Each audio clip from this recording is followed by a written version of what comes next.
"One wrong word to these people and you disappear forever," whispered a fellow server as Sophie entered the most dangerous party in Brooklyn, her uniform pristine, but her hands betraying a slight tremble. The grandest mansion in Brooklyn Heights buzzed with New York's elite criminal underworld, men who could order a hit with a whispered word, and women dripping in diamonds worth more than Sophie's life. Sophie's heartbeat thundered against her ribs as she balanced the silver tray of champagne flutes, making her way through the crowd of designer suits and couture gowns. At 20 years old, this catering gig paid triple her usual diner shifts, money desperately needed for her grandmother's mounting medical bills. Mr. Giordano, the catering manager, had given her strict instructions: serve drinks, remain invisible, and above all, never make eye contact with any of the Cavallari family members. "They're dangerous people," he'd whispered urgently during the staff briefing, his eyes darting nervously around the kitchen. The hushed conversations around her shifted suddenly to respectful silence as an older gentleman entered the ballroom, leaning slightly on an ornate cane with a silver lion's head handle. The Sicilian patriarch had arrived, father to Ethan Cavallari, the infamous 29-year-old who had taken control of the family's business interests with ruthless efficiency. Sophie froze as the older man approached her directly, his weathered face creased in a questioning frown.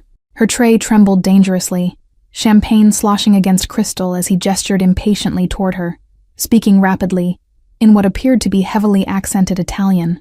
Without thinking, Sophie responded in flawless Sicilian dialect, the words flowing naturally from memories of her grandmother's kitchen lessons.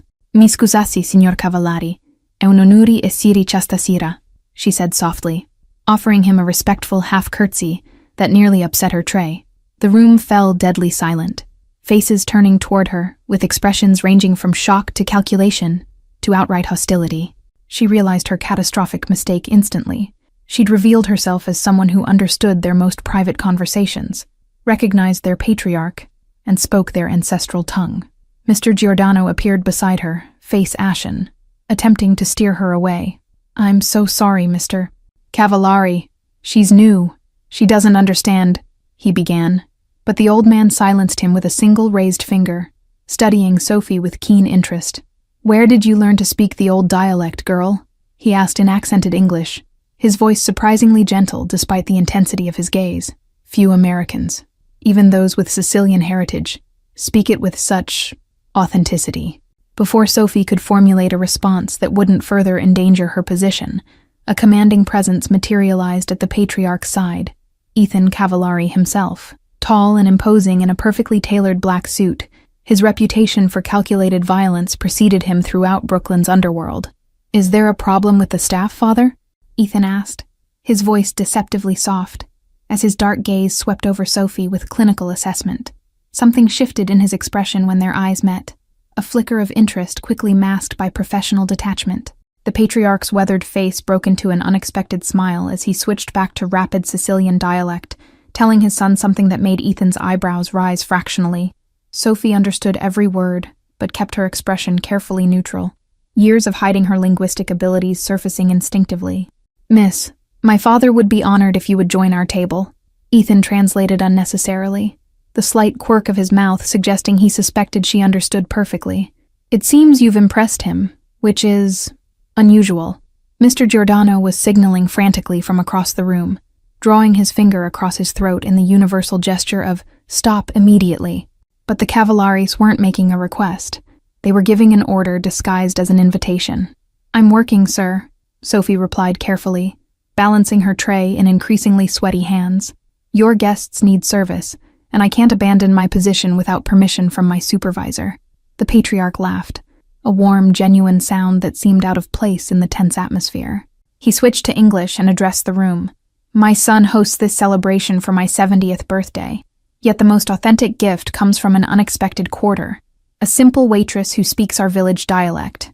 Ethan's hand closed gently but firmly around Sophie's elbow, relieving her of the champagne tray with his other hand, and passing it to a nearby server. "Your supervisor works for the catering company, who works for me," he said, his breath warm against her ear as he guided her toward the main table. Sophie felt dozens of calculating stares following her progress across the ballroom, sizing her up as either threat or opportunity. Her simple black uniform stood in stark contrast to the designer evening wear surrounding her, marking her as clearly out of place in this world of power and privilege. The patriarch settled into the seat of honor at the center of the table, gesturing for Sophie to take the empty chair beside him, a place clearly reserved for someone important. "Tell me your name, child, and how a young American girl comes to speak the dialect of my home village so beautifully." "Sophie Bennett, sir," she replied, conscious of Ethan taking the seat on her other side, effectively trapping her between the two most powerful men in the room. "My grandmother raised me after my parents died, and she insisted I learn the old language properly." The patriarch's eyes narrowed with sudden interest, leaning forward to study her face more carefully. "Bennett is not a Sicilian name," he observed, his tone making it clear he expected a more complete explanation. "My grandmother's maiden name was Ferraro, from a small village in the hills above Palermo," Sophie explained, the familiar pain of loss briefly constricting her throat. "She married an American soldier after the war and moved here, but she never forgot her roots." Ethan's posture stiffened beside her, his fingers momentarily tightening around his crystal tumbler of amber liquor. The name Ferraro clearly held significance, though Sophie couldn't fathom why her grandmother's family would be known to these powerful criminals. "Ferraro," the patriarch repeated thoughtfully, exchanging a loaded glance with his son. "Was your grandmother perhaps related to Giovanni Ferraro, who had 3 daughters before the war?" Sophie's heart raced as she nodded slowly, suddenly understanding she had stumbled into something far more complex than a catering job. "He was my great-grandfather, sir," she confirmed, watching recognition bloom across the old man's face. The patriarch switched back to Sicilian dialect, speaking too rapidly for her to follow completely, but she caught fragments about blood debt, honor, and most alarmingly, the missing child. Ethan responded in the same dialect, his voice low and insistent, occasionally glancing at her with unreadable expressions. "It seems we have much to discuss, Sophie Bennett," the patriarch finally said in English, patting her hand with surprising affection. "My son will ensure you're properly compensated for missing your shift tonight." A well-dressed woman at the table leaned forward, her diamonds glittering like ice as she assessed Sophie with open hostility. "How convenient that a Ferraro descendant appears just as we're discussing the Brooklyn Heights expansion," she remarked with poisonous sweetness. Ethan's hand moved to Sophie's back, a subtle but clear gesture of protection that surprised everyone at the table, including Sophie herself. "Careful, Aunt Gina," he said mildly, though the warning in his voice was unmistakable. "We treat guests with respect in this house, especially those with family connections." The night progressed in a blur of introductions and cryptic conversations that danced around subjects Sophie couldn't quite grasp. Through it all, the patriarch kept her close, asking questions about her grandmother, her life, her struggles to pay for college while working multiple jobs. When the party finally began to wind down near midnight, Ethan guided Sophie to the mansion's private garden, away from prying eyes and listening ears. Moonlight silvered the formal hedges and illuminated a spectacular view of the Manhattan skyline across the water. "My father believes your appearance tonight is more than coincidence," Ethan said without preamble, his hands tucked casually in his pockets as he studied her face. "He's a superstitious man who sees signs and omens where others see random chance." Sophie crossed her arms, fighting a shiver that had nothing to do with the cool night air. "And what do you believe, Mr. Cavallari?" she asked, summoning courage she didn't feel. "Because I just came here to serve drinks and earn my pay." A ghost of a smile touched his lips as he shook his head slightly.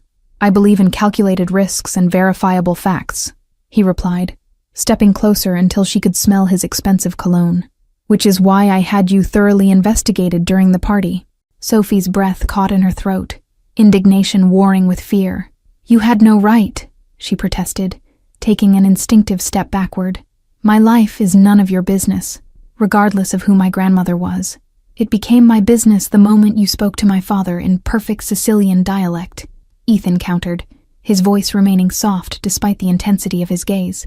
"Few people surprise me, Sophie Bennett, but you've managed it twice tonight." The garden lights illuminated his features, revealing a face too handsome to belong to someone with his reputation. Sophie reminded herself firmly that this man had likely ordered deaths as casually as others ordered coffee, regardless of how those dark eyes seemed to see right through her. "Your grandmother wasn't just any Ferraro," he continued, producing a leather-bound folder from inside his jacket. "Elisabetta Ferraro was promised to my grandfather's brother before the war changed everything. She was considered family." Sophie opened the folder with trembling fingers, gasping at the sepia-toned photograph inside. Her grandmother as a young woman, standing beside a handsome man in military uniform. Her grandmother had never mentioned being engaged before meeting Sophie's grandfather. The war separated them, Ethan explained, his voice unexpectedly gentle as he watched her process this revelation. Your grandmother believed Antonio Cavallari died at Anzio, so she later married your American grandfather when he was stationed in Sicily. The implications crashed over Sophie like a tidal wave, her mind racing to connect fragments of childhood stories her grandmother had shared. The mysterious benefactor who had paid for her grandmother's passage to America, the strange gifts that arrived each Christmas with no return address. But what does this have to do with me? Sophie asked, struggling to understand why these powerful people suddenly cared about her existence. This engagement was broken over 70 years ago. It can't possibly matter now. Ethan's expression darkened as he took back the folder, tucking it carefully inside his jacket. It matters because the Ferraro and Cavallari families swore a blood oath. Our families would one day be united, he said gravely, watching her reaction with unsettling intensity. Moonlight cast dramatic shadows across the garden as a sleek black car pulled silently into the driveway below, 3 men in dark suits emerging with purposeful strides.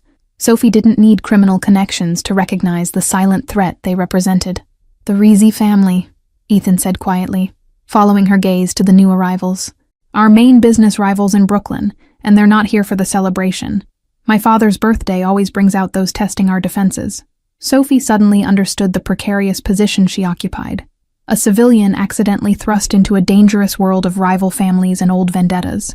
I should go, she whispered urgently, already calculating the quickest route to the service entrance. Ethan's hand caught her wrist, his grip firm but not painful as he stepped closer. You can't leave now, he said, voice dropping to a near whisper. The Rizzis have informants everywhere, including catering staff.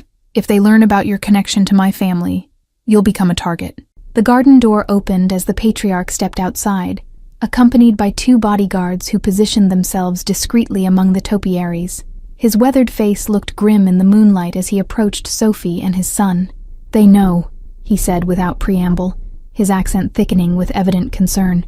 Someone recognized the girl and made a call. Nico Rizzi is asking questions about the Ferraro granddaughter who speaks the old dialect. Sophie's knees nearly buckled as the full danger of her situation became clear. Her language skills and family connection had just made her a pawn in a game she didn't understand. My grandmother, she gasped, sudden terror gripping her chest. If they know about me, they might go after her. Ethan was already on his phone, barking orders as he kept one protective hand on Sophie's back. Security team to Brighton Beach, elderly woman. Possible target, he commanded, then rattled off her grandmother's address with disturbing accuracy. The patriarch clasped Sophie's cold hands between his warm ones, his eyes filled with a strange mix of guilt and determination. We promised your great-grandfather we would protect his bloodline if the families ever reconnected, he said solemnly. Tonight, that promise is activated. A sudden commotion erupted near the main entrance of the mansion. Raised voices followed by the unmistakable sound of breaking glass and a woman's frightened scream. The bodyguards immediately closed ranks around the patriarch, while Ethan pulled Sophie behind a stone pillar. Your grandmother is secure, Ethan murmured, checking a text message while keeping Sophie shielded behind his body. My men moved her to our medical facility in Manhattan, where she'll receive better care than any hospital could provide. Dawn broke over Brooklyn as Ethan's sleek black Audi pulled up to a converted warehouse near the waterfront. Sophie hadn't been allowed to return home, or even collect her belongings. The threat from the Rizzi family had escalated from theoretical to immediate during the chaotic night. This is one of our safe houses, Ethan explained as he guided her through a nondescript service entrance. Few people know about it, and those who do are absolutely loyal. You'll be protected here. The industrial exterior gave way to a stunning loft apartment, with floor-to-ceiling windows overlooking the East River, security glass that Sophie suspected could withstand a small explosion. The contrast between the rough neighborhood outside and the luxury within was jarring. Sophie sank onto a leather sofa, emotional and physical exhaustion finally overtaking her as the adrenaline of the night wore off. I don't understand why the Rizzi family would care about me, she said, rubbing her temples where a headache was beginning to form. Ethan moved to a hidden panel in the wall, revealing a state-of-the-art security system that he quickly armed before joining her. Because the Ferraros weren't just any Sicilian family, he explained patiently. Before the war, they controlled the most valuable shipping routes between Sicily and New York. Sophie stared at him in disbelief, trying to reconcile this information with memories of her sweet grandmother teaching her to make cannoli in their tiny kitchen. "That's impossible," she protested weakly. "My grandmother lived in a small apartment in Brighton Beach, barely making ends meet." "Because Elisabetta Ferraro walked away from that life," Ethan replied, loosening his tie as he sat across from her. "She chose love over power, your American grandfather over her family obligations.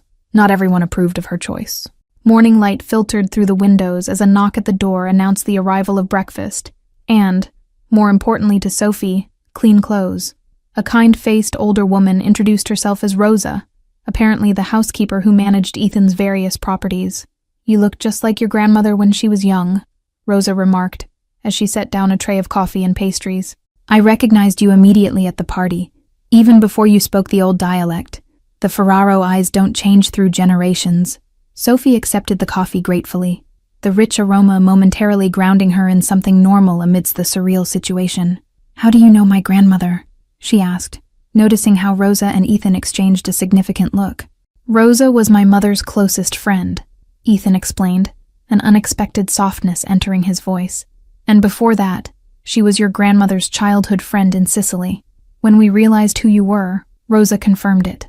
Rosa patted Sophie's hand affectionately before discreetly withdrawing, leaving her alone with Ethan once more.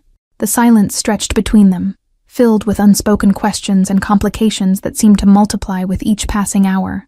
"Why am I really here, Ethan?" Sophie finally asked, setting down her coffee cup with deliberate care. "Not just for protection. You could have assigned guards without personally bringing me to your private safe house." A faint smile touched his lips as he leaned forward, elbows resting on his knees. "Smart girl," he acknowledged with a slight nod. "You're here because I need to determine if you're an asset or a liability to my family." The brutal honesty was almost refreshing after a night of cryptic half-truths. "And if I'm a liability?" Sophie challenged, meeting his gaze directly despite the flutter of fear in her stomach. "What happens then?" "Then I would ensure you and your grandmother disappear safely to a new life far from New York," Ethan replied without hesitation. "Contrary to what you might believe, I don't harm innocent people, especially those with connections to my family." 3 weeks passed in the strange limbo of Ethan's safe house, Sophie's world shrinking to daily visits with her grandmother at the private medical facility and long evenings in the waterfront loft.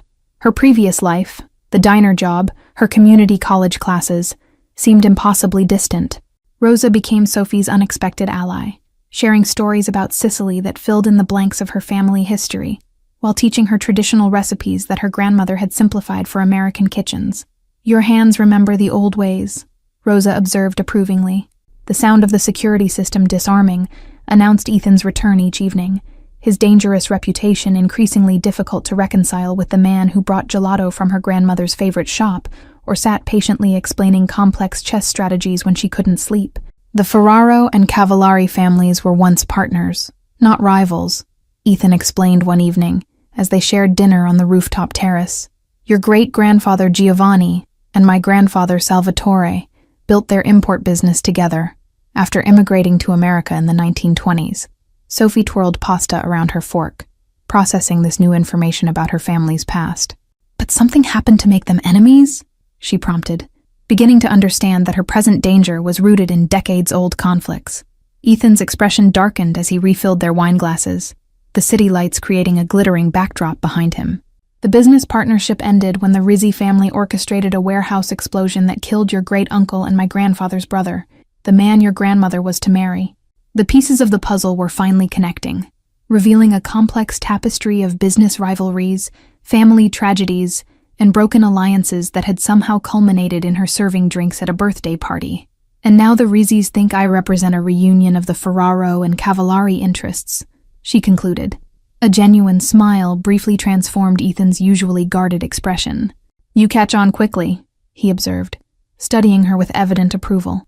"That's exactly what they fear, our families reconciling and reclaiming our combined territory, which would threaten their control of the Brooklyn docks." Sophie set down her fork, appetite suddenly diminished by the weight of history pressing in from all sides. "But I'm just one person. I don't control any territory or have any power. My grandmother left that world behind decades ago.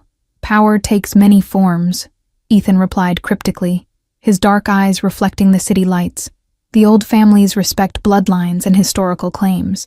Your very existence represents a potential shift in alliances that has everyone nervous. Sophie gazed across the Manhattan skyline, the weight of generational expectations settling on her shoulders like an invisible cloak. She thought of her college textbooks gathering dust in her abandoned apartment, the business degree she'd been pursuing to help her grandmother's small bakery, never imagining it would prepare her for managing a shipping empire. "There's a ceremony," Ethan explained, his voice softening as he refilled their glasses. "An old Sicilian tradition, when bloodlines reconnect after being severed by tragedy. My father believes observing these customs will strengthen our position with the other families and protect you more effectively than any security detail."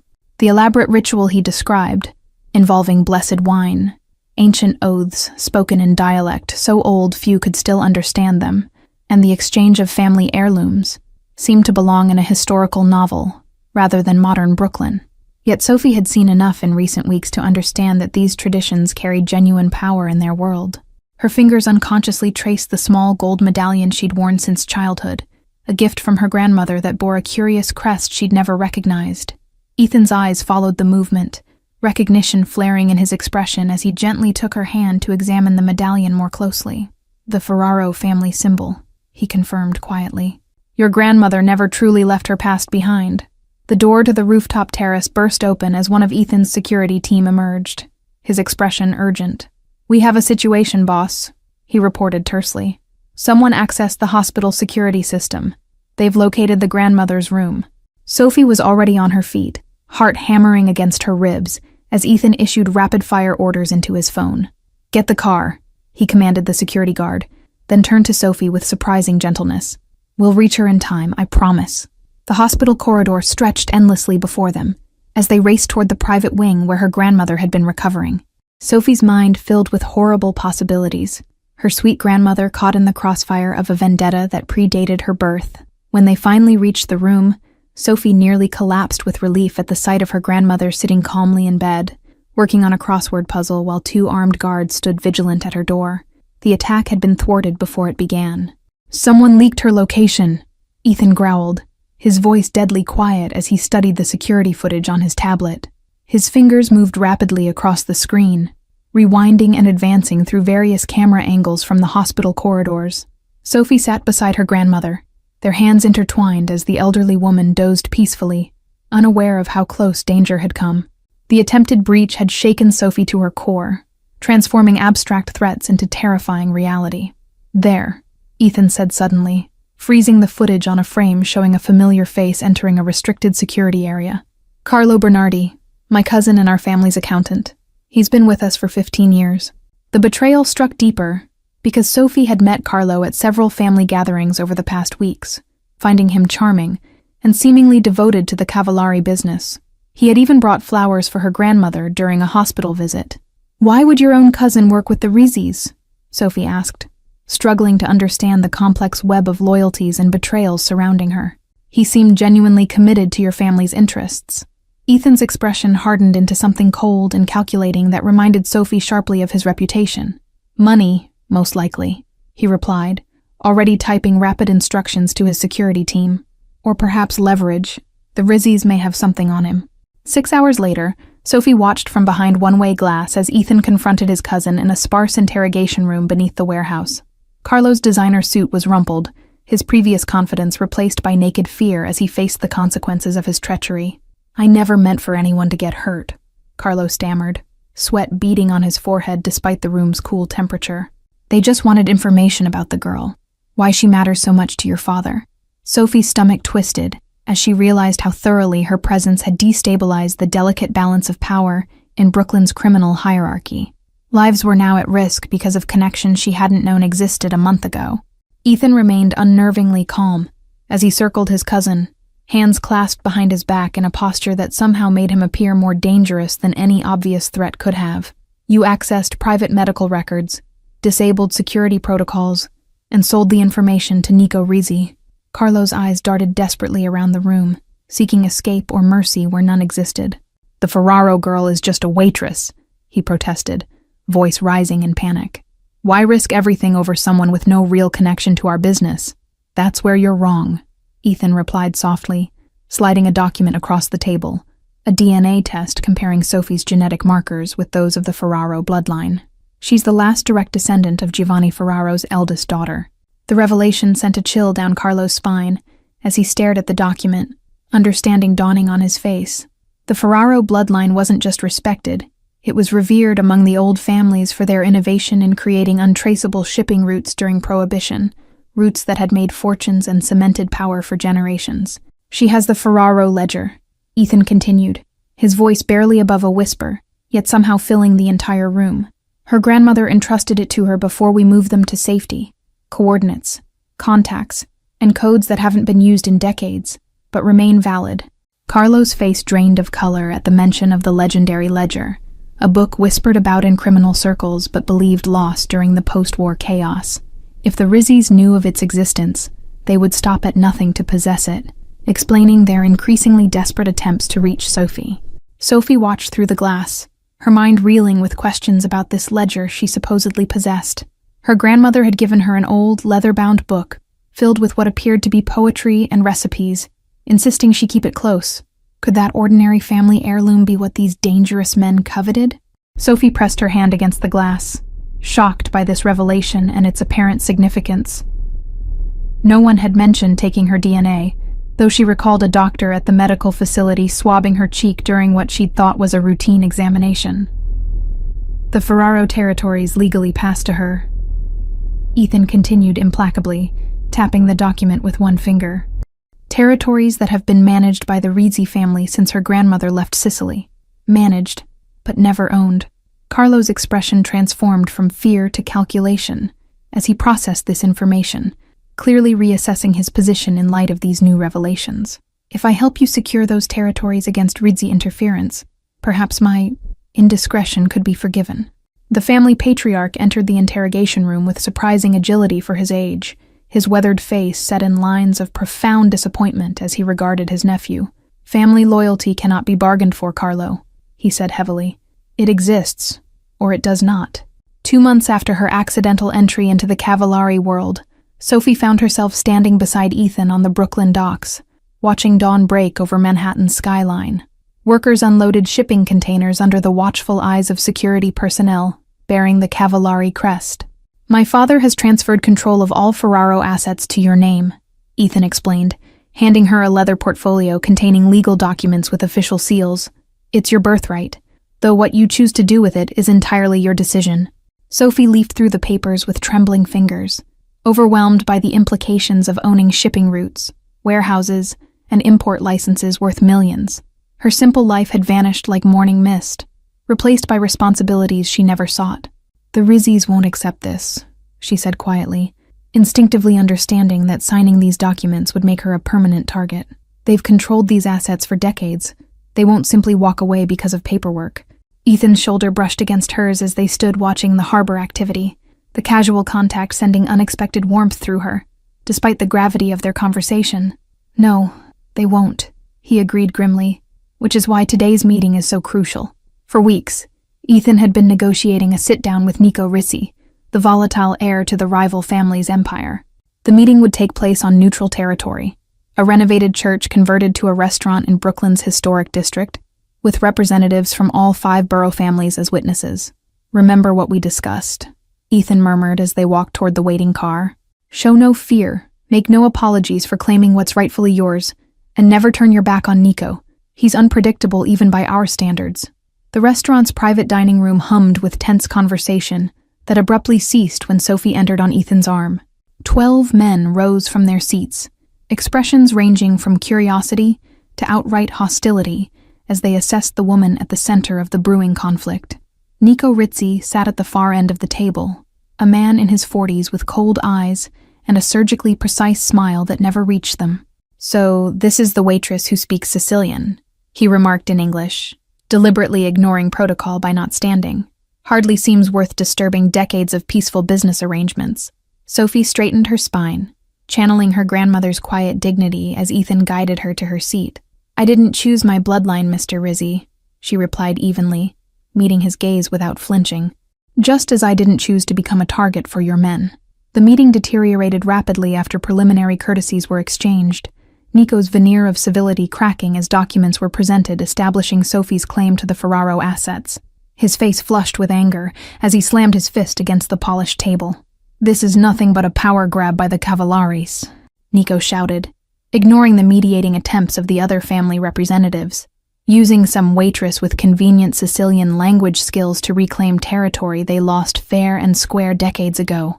Sophie felt Ethan tense beside her, his hand moving subtly toward his jacket where she knew he carried a weapon. The room's atmosphere shifted dangerously as bodyguards along the walls straightened to attention, hands hovering near concealed firearms. "I propose a compromise," Sophie said clearly, her voice cutting through the growing tension. All eyes turned to her in surprise, including Ethan's, as she had deviated from their carefully planned strategy. "A business partnership between our families. Equal management, equal profits." Nico's expression wavered between suspicion and calculation as he considered her unexpected offer. "Why would you share what you claim is legally yours?"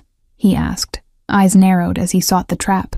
"Especially with someone you believe ordered an attack on your grandmother."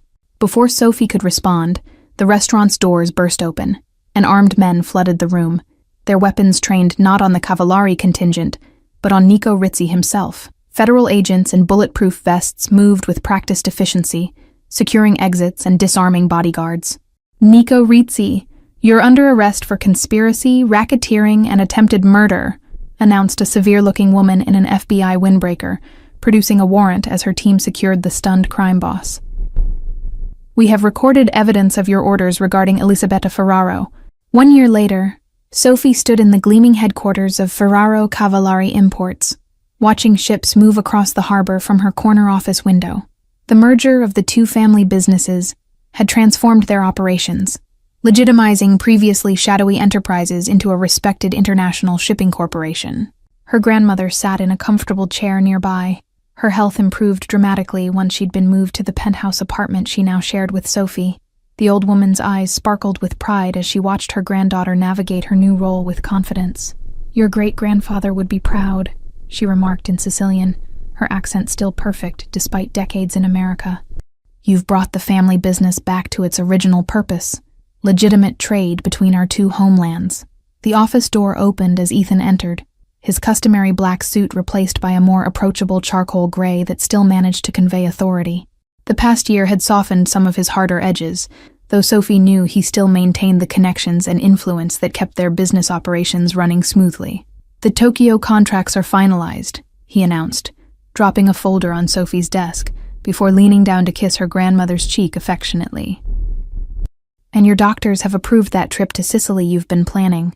Sophie's heart swelled as she watched this interaction, remembering how Ethan had initially intimidated her grandmother before gradually winning her over with respectful attention and genuine interest in her stories about Sicily. Their unlikely friendship had been the first sign that her worlds could successfully merge. "The old village hasn't changed much, according to my contacts," Ethan continued, moving to stand beside Sophie at the window. "Your grandmother's family home has been restored, ready for your visit next month." The Rizzi trial had exposed decades of corruption and violence, clearing the path for the Ferraro Cavallari partnership to establish new, legitimate business practices. Sophie had testified about the attack on her grandmother, her clear testimony helping secure convictions against Nico and his top lieutenants. "I never thought I'd be grateful for speaking to a stranger in Sicilian dialect," Sophie mused, unconsciously leaning into Ethan's solid presence beside her. One moment of recognition changed everything. Ethan's arm slipped around her waist, a gesture that still sent electricity through her, despite the year they'd spent gradually transforming from reluctant allies to business partners to something much more personal. "Some would call it fate," he suggested, the hint of a smile softening his features. Outside their office window, a vintage wooden sailing vessel, painstakingly restored over the past year, glided into the harbor, its polished deck gleaming in the sunlight. The ship bore the combined Ferraro Cavallari crest on its sail, a wedding gift from Ethan's father that symbolized their family's seafaring heritage, restored to its honorable origins. The Sicilian Renaissance Project, Sophie's brainchild launched 6 months ago, had already created legitimate jobs for dozens of at-risk youth from Brooklyn neighborhoods once controlled through intimidation. Her grandmother's recipes, now produced in a commercial kitchen staffed by these same young people, were appearing on specialty grocery shelves across New York. The governor's office called this morning. Ethan mentioned casually, though Sophie detected the pride in his voice. They want us to head the Commission on Harbor Revitalization. Apparently our reputation for transforming family businesses has made quite an impression in Albany. Sophie leaned into his solid presence, still amazed by how completely her life had changed in a single year, from struggling waitress to respected business leader, from hiding her heritage to embracing it fully. The language that had once endangered her had become her greatest asset, bridging cultures and healing wounds that had festered for generations. Sophie's grandmother cleared her throat meaningfully, rising from her chair with a knowing smile. "I'll leave you two to discuss business," she said, the twinkle in her eye making it clear she didn't believe business was on their agenda at all. "Remember, we're expected at Little Italy for dinner with your father tonight." When the door closed behind her grandmother, Ethan turned Sophie to face him fully, his expression uncharacteristically nervous. "I've been carrying this for weeks," he admitted, producing a small velvet box from his pocket, "waiting for the right moment, which never seems to come in our chaotic lives." Sophie's breath caught as he opened the box, revealing a vintage platinum ring with an emerald surrounded by diamonds. Elegant, unique, and nothing like the ostentatious jewelry that adorned the fingers of most Mafia wives. "This belonged to my grandmother," he explained softly. The emerald caught the morning light, casting verdant reflections across Sophie's face as she studied its intricate setting. The stone had been mined in Sicily and carried to America by Ethan's grandfather as his only valuable possession, a talisman of hope during desperate times that eventually became a symbol of his success in the New World. "My father told me this ring has never been offered to anyone outside our bloodline," Ethan explained, something vulnerable flickering across his usually guarded expression. "It was waiting for the day our families could truly heal the rift that tragedy created decades ago."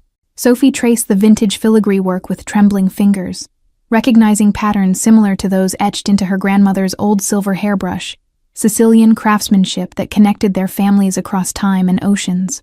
This was more than a proposal. It was the fulfillment of a promise made before either of them was born. Around them, the harbor sounds faded to a distant murmur as the weight of history and possibility settled between them. Two people born into separate worlds that had once been one, now standing at the threshold of reunification that their ancestors had dreamed about but never lived to see. "The families truly united," Sophie whispered, understanding the symbolic weight of this heirloom being offered to her. The blood oath between Ferraros and Cavallaris would be fulfilled not through business contracts, but through marriage, a genuine union rather than a strategic alliance. Ethan knelt before her, surprising Sophie with this traditional gesture from a man who typically disregarded convention. "Sophie Bennett," he said, his voice rough with emotion rarely displayed. "Will you build this new life with me, away from the shadows our families once lived in?" Tears blurred Sophie's vision as she nodded, extending her trembling left hand. "Yes," she whispered, as he slipped the ring onto her finger. "From serving drinks at your father's party to this, who could have predicted it?" The Brooklyn skyline stretched before them as Ethan pulled her into his arms, their silhouettes framed against the floor-to-ceiling windows of the office where they'd created something neither family could have achieved alone. A future unburdened by the sins of the past, built on honesty instead of fear. Thank you all for following this story. If you enjoyed it, please write in the comments where you're watching from. And don't forget to like, subscribe, and share this video, as your support is crucial for me to continue creating content like this. Your encouragement means everything.